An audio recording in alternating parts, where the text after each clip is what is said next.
Hi everyone and welcome to today's video. Today I want to do a first impressions of another kind of paper. You all know how much I love paper and I love testing it out, and this is Graphilo paper. Now Graphilo paper has received a number of really great reviews online and I wanted to test it out. This is not the cheapest paper going around. This is just the letter pad. You can see there from www.kobeha.com, and I got this. It's made in Japan, Japanese paper, A5 210 by 148 millimeter, 10 millimeter rule, 30 pages. I got this from Bookbinders Design here in Melbourne, Australia, where it retails for $20 for 30 sheets. So this is not cheap paper. This is kind of like higher end paper, definitely not your everyday writing paper. This would be for, you know, sort of like, yeah, nice letters you want to write, stuff like that. It comes in a multitude of different formats, notebooks and things like that. I wanted to try the paper out and let's give it a go. So what I'm going to do is I'm just going to, this is the first time I've written on this paper. It's the first time I've, you know, done anything with it, opened it up even. So you can see it is ruled, 10 millimeter rule, so wider than your usual rule. It's not all the way to the edge of the page. As I said, this is the letter pad, but it uses the same Graphilo paper as a lot of the other products. So I'm going to write on this with fountain pens, with a couple of other sorts of pen, and we'll see how it performs. I can already say it's not light paper. It's not like Tom or River. There's some like stability to it. It's nice sort of writing stock. It's off-white. If we look at it next to some Tradio, like this standard sort of little dot pad here, you can see it's off-white, almost ivory, but not quite sort of a yellow ivory. But it is heavyweight. It's got a little tooth to it. It's not super waxy smooth. So let's just get writing.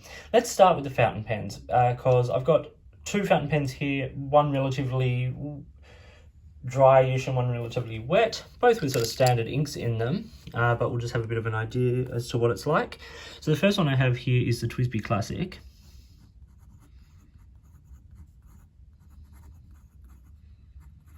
Which is a medium, and the ink is Diamine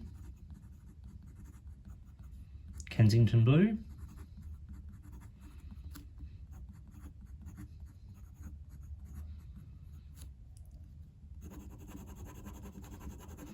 It feels like, I like a bit of a toothy paper. This feels really nice. It's not a smooth paper, but it feels nice to write on, and you can see the ink is sitting nicely on the top, which means that we could possibly get sheen and things like that with the right inks. The next pen I have is the Y Studio Portable fountain pen. I think I have a hair there in the tine, so I'll just remove that. It's causing the ink to smear around a little bit. And the ink in this one is another Diamine. This is a new ink. It is Writer's Blood. This is a highly saturated ink and nice and rich. And we can see it looks really good on this paper, really strong colors. Okay. So that's the fountain pen. So let's do some liquid ink sort of standard pens. I have a Uniball Signo pen here in the broad.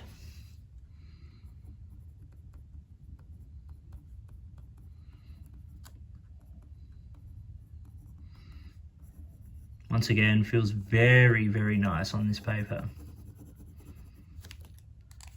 I have a Pentel Tradio pen.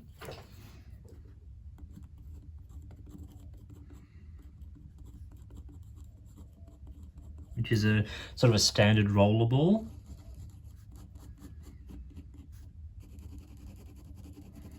It's much finer than the Uniball, so it's giving us an interesting difference. I have a Zebra Sarasa 0.7.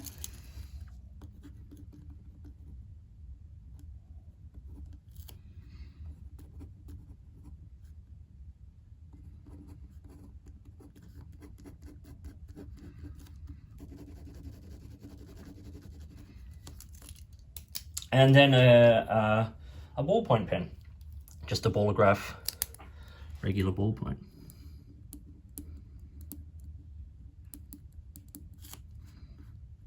So, which I think is also a 0.7.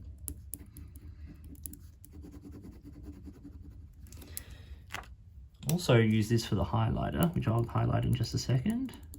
The highlighter I'll be using is a Faber-Castell text liner. Okay, let's now use a Palomino Blackwing 602.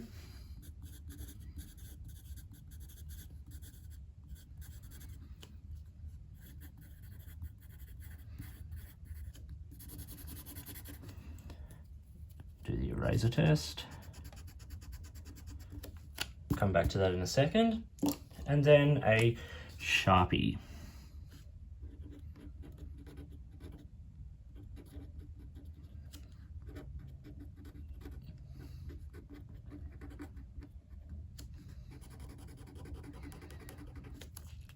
Okay, and then all that's left to do is the highlighter over the ballpoint pen there. Okay, let's look at all these now. I think they look good. There's definitely no feathering. You do get a bit of sheen on the writer's blood, particularly picking up some sheen. There's no feathering, there's no spread. There's a bit of shading, particularly from the Kensington Blue there, which is a slightly less saturated ink, which is really nice. I do enjoy shading. I think the Uniball comes up really, really well on this paper. It looks shiny, it looks smooth. Both the Pentel Tradio and the Ballograph ballpoint pen I found to feel a little scratchy on this paper because it is not a smooth paper. It's not like, well, it's not, I shouldn't say it's not smooth. It's not textured like, you know, watercolor paper or sketch paper, but it's just got a bit of tooth to it. The Zebra Sarasa was fine. Highlighter is okay, but I think because this is like the ink isn't drawing into the paper, even that oil-based ballpoint ink, it sort of has spread where we highlighted. And as for the pencil felt great. You know, I think it looks good, but the eraser test shows that it will take a little bit more to erase on this paper simply because of the texture there. The Sharpie Ultrafine is a Sharpie. So that's one part of this test. The second part is to look at the reverse of the page, of course. So the first thing we can see after I take that page off is that nothing has bled through onto the next page, which is amazing because it means that you can freely write. Excellent. So let's see how this beautiful Graphilo paper performs on the reverse. First things we can see, there is ghosting. It's not super thin paper, but it is, I think, thin enough to show ghosting. It's not like a completely opaque paper, but nothing has come through. The fountain pens have performed really, really well. That very nice wet Y Studio pen didn't come through at all. None of the ballpoint or rollerball came through, nothing like that. Highlighter, you can see the color through, but not much more. And look at even the Sharpie.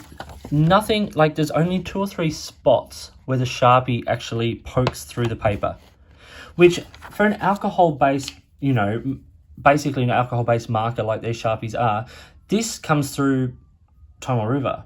So this Graphilo paper is actually quite astounding. I'm super, super impressed. It looks beautiful. It's, you know, it's not cheap.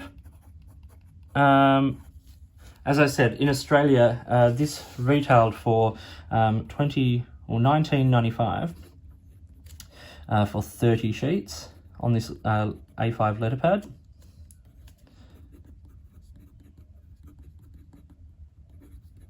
I really like writing on it. It feels beautiful. It's definitely not an everyday paper. At that price, you cannot be using that for, you know, note-taking, where you're writing several pages of notes in a session or list making, stuff like that. But for the purposes of, you know, nice letters and things like that, or thank you notes, that sort of thing, this is a really lovely option. As I said, it comes in different versions. There's different sorts of pads. There's a few notebooks, those sorts of things. It is beautiful, beautiful paper.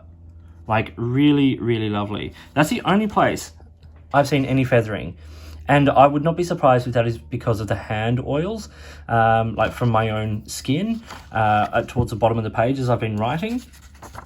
Some of these, non-coated paper do get a bit more affected by that, because everywhere else performs absolutely impeccably. So really interesting, beautiful paper made by, it's Graphilo paper, Japanese paper. Check it out online, have a look at it, find it at a local retailer if you're interested.